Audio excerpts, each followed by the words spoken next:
तेरा वचन मेरे पाँवों के लिए दीपक है और मेरे मार्ग का उजियाला है। तेरा वचन मेरे पाँवों के लिए दीपक है।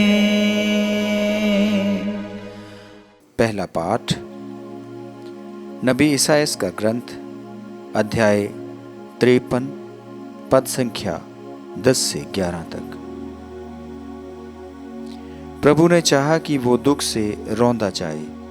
उसने परिचित के रूप में अपना जीवन अर्पित किया, इसलिए उसका वंश बहुत दिनों तक बना रहेगा और उसके द्वारा प्रभु की इच्छा पूरी होगी। वो अपने दुख भोग का परिणाम देखकर संतुष्ट होगा। उसने दुख सहकर जिन लोगों का अधर्म अपने ऊपर लिया था, वो उन्हें उनके पापों से मुक्त करेगा। यह प्रभु की वाणी है।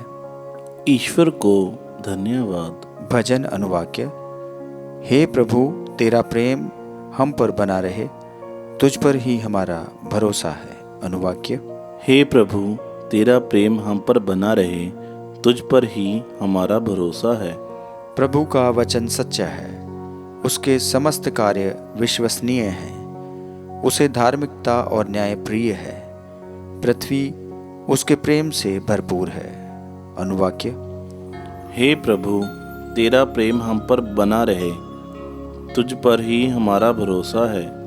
प्रभु की कृपा दृष्टि अपने भक्तों पर बनी रहती है, उन पर जो उसके प्रेम पर यह भरोसा रखते हैं कि वो उन्हें मृत्यु से बचाएगा और अकाल के समय उनका पोषण करेगा। अनुवाक्य। हे प्रभु, तेरा प्रेम हम पर बना रहे, तुझ पर ही हमारा भरोसा है।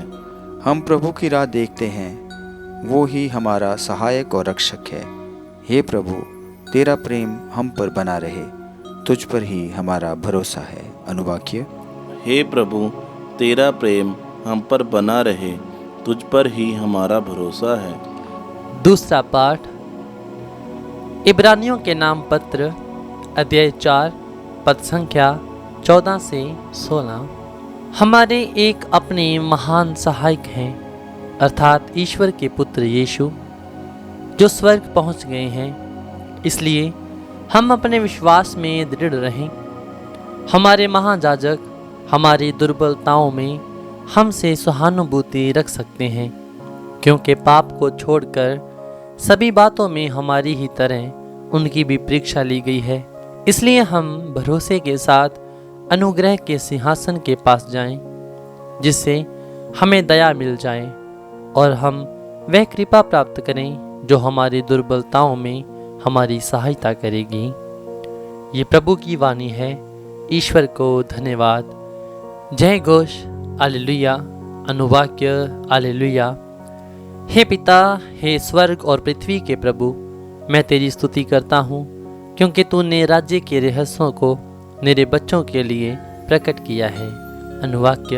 हालेलुया। संत मार्कुस के अनुसार पवित्र सुसमाचार अध्याय 10 पद संख्या 35 से 45। जबेदी के पुत्र याकूब और यूहन्ना यीशु के पास आकर बोले, गुरुवर, हम अपने लिए एक निवेदन कर रहे हैं, आप उसे पूरा करें। यीशु ने उत्तर दिया, क्या चाहते हो? मैं तुम्हारे लिए क्या करूं? उन्होंने कहा, अपने राज्य की महिमा में हम दोनों को अपने साथ बैठने दीजिए, एक को अपने दाएं और एक को अपने बाएं। यीशु ने उनसे कहा, तुम नहीं जानते कि क्या मांग रहे हो। जो प्याला मुझे पीना है, क्या तुम उसे पी सकते हो? और जो बपतिस्मा मुझे लेना है, क्या तुम उसे ले सकते हो? उन्होंने उत्तर दिया, हम यह कर सकते हैं। इस पर यीशु ने कहा, जो प्याला मुझे पीना है उसे तुम पियोगे, और जो बपतिस्मा मुझे लेना है उसे तुम लोगे, किंतु तुम्हें अपने दाएं जां बाएं बैठने देने का अधिकार मेरा नहीं है। वे स्थान उन लोगों के लिए है जिनके लिए वे तैयार किए गए हैं। जब 10 प्रेरितों को ये मालूम हुआ तो वे याकूब और यूहन्ना पर क्रुद्ध हो गए। यीशु ने उन्हें अपने पास बुलाकर कहा, तुम जानते हो कि जो संसार के अधिपति माने जाते हैं वे अपनी प्रजा पर निरंकुश शासन करते हैं और सत्ताधारी लोगों पर अधिकार जताते हैं। तुम में ऐसी बात नहीं होगी। जो तुम लोगों में बड़ा होना चाहे वह तुम्हारा सेवक बने, और जो तुम में प्रधान होना चाहे वह सबका दास बने। क्योंकि मानव पुत्र भी अपनी सेवा कराने नहीं बल्कि सेवा करने और बहुतों के उद्धार के लिए अपने प्राण देने आया है। ये प्रभु का पवित्र सुसमाचार है। ख्रीस्त की जय।